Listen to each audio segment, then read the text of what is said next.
storage facilities to support the warehousing receipt system. Because of underfunding in agriculture by the private sector and other institutions, most of the warehouses are not in a very good state, and they need an injection of finances to improve the infrastructure. These are the first batch of 100 bags of maize under the warehousing receipt system have been received at the NCPB silos in Nakuru. CEP CBO in Nakuru, who delivered 100 bags of maize, and a receipt has already been issued. And we are now working together with the warehouse to get their market at the best prevailing prices. In a deal signed on Tuesday, Ken Invest committed to scout for both local and international investors to put up warehousing facilities in efforts to reduce post-harvest losses.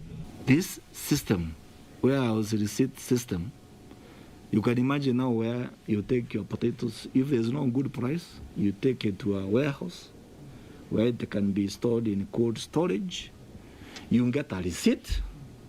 You can use that receipt to get some credit from a financial institution, pay school fees. The council has earmarked 13 crops, including beans and maize, to be under the warehousing receipt system. Benson Riopa reporting for Channel 1 Business. And a section of farmers in Murang'a County are embracing aerial yam farming as an alternative to coffee farming. The yams fetch between 5,000 to 7,000 shillings per bucket, with a mature vine producing 2 kilograms of yams. Coffee farmers in the country have been dealing with reduced earnings and marketing challenges as the once lucrative cash crop has been blighted with mismanagement of coffee cooperatives. However, some farmers are diversifying to other ventures such as yams, which they say take little space and can be intercropped with other short-term food crops. Nikaenda kwa rafiki mmoja wangu akanipatia kati ya mwaka wa 2008 akanipatia hii mbegu, akaniambia enda upande. So wakati nilipoenda nikapanda, nikaona iko na manufaa mazuri, nikakula, nikaongeza, nikakula, tena nikapatia marafiki wakapanda. Baadaye nikaona hii ni biashara inaweza kuwa inaweza kuniletea pesa. A mature vine produces an average of 2 kilos of yams, with a bucket of yams fetching at least 5,000 shillings. The yams are said to have a ready market due to their numerous health benefits. Debe moja waweza kuuza kati ya 5,000 na 6,000 sababu soko iko. Na pia huwa tunasiaga unga na hiyo unga inakuwa inapendwa sana na watu. Farmers now want both the county and national government to provide them with extension services and quality seeds to boost production. Kuuliza ni serikali vile inaweza kutusaidia ukuje kutusomeza mambo ya kulima, kwa sababu sisi tuko na chama hata kama sio kubwa, ikija tusomeza juu ya hivi vile tunaweza kulima, tunaweza saidika sana juu ya mafunzo yao. Benson Riopa reporting for Channel 1 Business.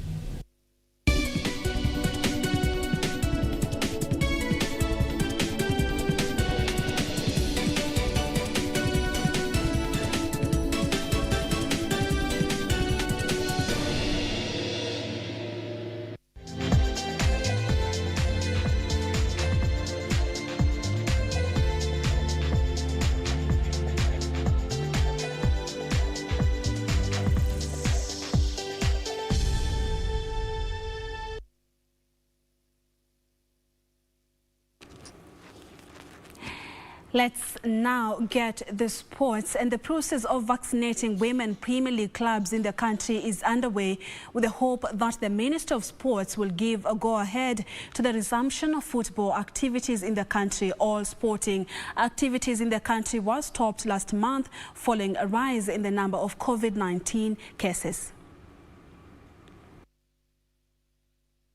Most women Premier League players were vaccinated today across the country, with the hope that football activities will resume soon, despite the growing numbers of COVID-19 cases. Following Football Kenya Federation's warning that players who will not be vaccinated will be locked out of the game on resumption, most players and officials were vaccinated today as they await the whistle for kickoff. Vihiga Queens, Kayole Starlets and Gospel Women FC were among the players who received their vaccine today, all of them urging the government to reconsider its stand and allow football activities to continue.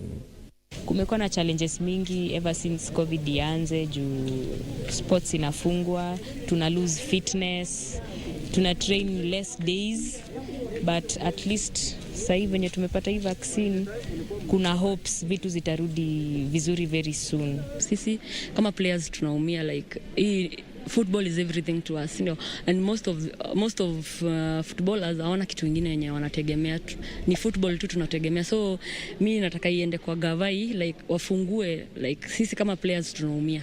At the moment hatuko kwa uwanja, kusai inakuwa ngumu, ni wazazi watoyu sasa wanateseka, but kama tungekuwa tumeshafunguliwa, at least watoyu wangekuwa wanateseka, because at least napata kitu at the end of the day. The Women League was stopped after match day 7 following a late kick-off to the season, still due to the coronavirus.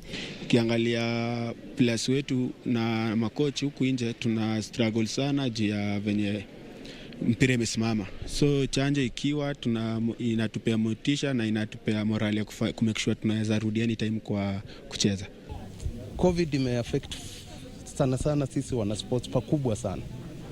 Remember, our wachezaji hawawezi play, and when they cannot play, then it becomes difficult for them to put bread on the table.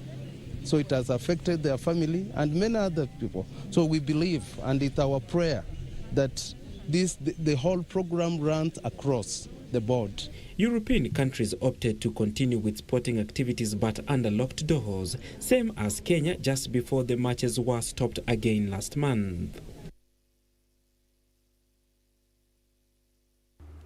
The World Football Governing Body FIFA has slapped Kenyan Premier League side Wazito FC with a 3-window transfer ban. FIFA cracked the whip after Wazito failed to comply with an order that directed the club to pay 2 former players, Paul Aqua and Mansu Agu, for wrongful dismissal. Football Kenya Federation Premier League side Wazito FC have been banned by World Football Governing Body FIFA from signing players from the next 3 transfer windows after failure to compensate players who were released. Wazito was ordered to pay 6 players: Ghanaian forward Paul Aqua, Togolese defender Isofu Buhana, Uganda midfielder Mansu Safi Agu, Liberian Agostin Otu, and DRC Congo forward Bikas Muhindu, who were wrongfully dismissed 2 seasons ago, but the club had only managed to pay 4, forcing FIFA to take action. FIFA has since directed Football Kenya Federation to ensure that the order is complied with, beginning the next transfer window. Wazito now joins AFC Leopards, who were handed a 2-year ban last month for the same offense, while Gor Mahia might also face sanctions from Zurich for failing to clear player arrears. Timu ya Wazito imeweza kuandika kimiani bao kupitia kijana Oburu, kupitia Oburu ambaye ni nguvu mpya. And reigning champions Bayern Munich will need to overturn a 3-2 first leg defeat when they face PSG in Paris tonight in the second leg quarter-final match of the European Champions League. Now, in the second match of the day, Porto play Chelsea at the Ramon Sanchez Pizjuan in Spain. Chelsea has a 2-0 advantage from the last meeting.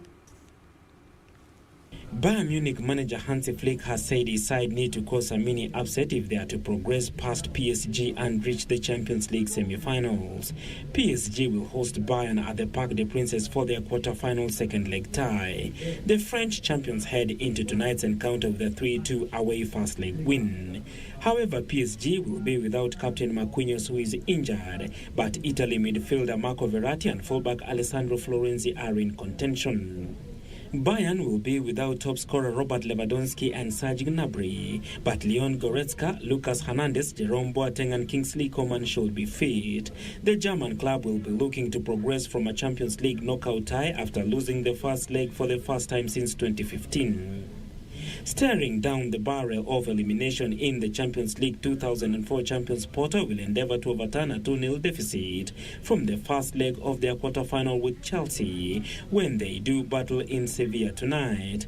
Goals from Mason Mount and Ben Chilwell propelled the Blues to a comfortable 2-0 win in the first meeting. I think for us it's important that we in the end get fully focused on us and play the best game possible again, because this increases all the chances to have a result. In terms of adapting to the result, it's easier for Porto because they know very, very well what they need to do. They need to score 3 goals if they want to go through. So for them, it's absolutely clear. Chelsea are blessed with a fully fit squad after the return of N'Golo Kante, while their opponents have few concerns on the injury front, with Diogo Costa, Ivan Marcano and Mohamed Mbaye the only players expected to miss out for their away side, but will welcome both Mehdi Taremi and 19-goal midfielder Sergio Oliveira back to the squad after suspensions.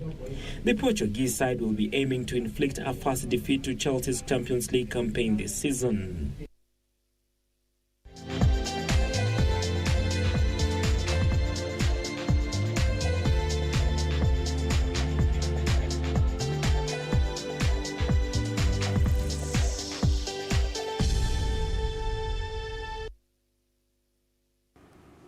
Well, that brings us to the end of Channel 1 News this Tuesday night. It's always a great pleasure having you company, and thank you also for interacting with us on our social media platforms. Of course, on Facebook, we had a lot of your feedback. We have Daniel Kamau Mushangi. You are tuned in from Kajiado County. Thank you, Maria. You also tuned in from Kisumu County. Many thanks.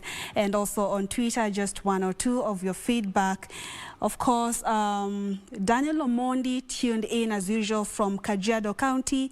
And then we also have at Peterson, you are watching Channel 1 News Hour. It's always a great pleasure. My name is Purity Museo. Thank you so much for your company. And Anwan Geshi has been our sign language interpreter tonight. Do enjoy the rest of the week and God bless.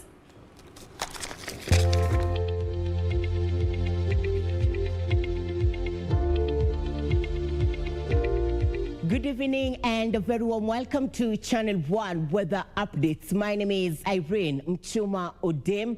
Tonight, the whole country is experiencing wet conditions, save for a few areas over the northeastern parts of the country and also the coastal strip, where there are partly cloudy conditions over a few places. But tomorrow it will be a wet Wednesday across the country. There'll be light rains in Mandera, Wajir, Lodwar during the early morning hours. The capital, Mary, Machakos, Nyeri, Makindu will experience light rains during the morning hours, and this will be characterized with cloudy weather conditions. The coastal strip will mainly experience scattered wet conditions. The Lake Basin region will experience wet conditions during the early morning hours, and this will also stretch to the northwestern parts of the country. And in the afternoon, the capital, Meru, Nyeri, Machakos, Kitui will experience showers accompanied by thunderstorms, and this has not happened for quite a while, and these are rather patterns that will also be experienced over several places in the western parts of Kenya and the Lake Basin region. Also, the northeastern parts of the country will experience scattered wet conditions in the afternoon. The coastal strip will mainly be sunny, but a few areas in Lamu will continue to experience wet conditions. And when we look at temperatures, this is how our Wednesday will be. The highest across the country will be experienced in Lodwar and Garissa at 37 degrees Celsius. The capital will experience highs of 26 degrees Celsius. Let's now cross the borders and have a look at the international forecast. Be warm. See you tomorrow, God willing.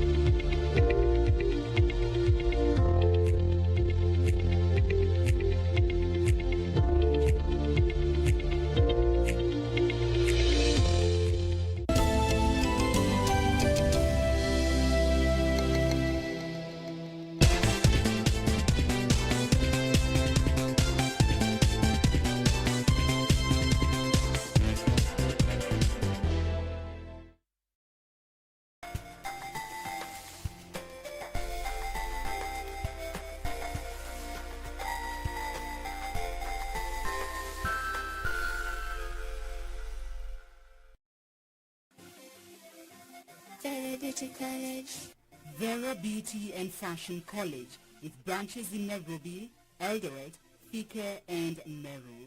Did you know that we are a TVET-approved institution? We offer courses in fashion design, interior design and soft furnishing, event decoration, flower arrangement, event planning, hairdressing, barbering and dreadlocks, beauty therapy, makeup, nail technology, spa massages, teaching skills, TOT, solo business management, and many more. Register now and visit our website on www.verabeautycollege.com. You can also call on 0725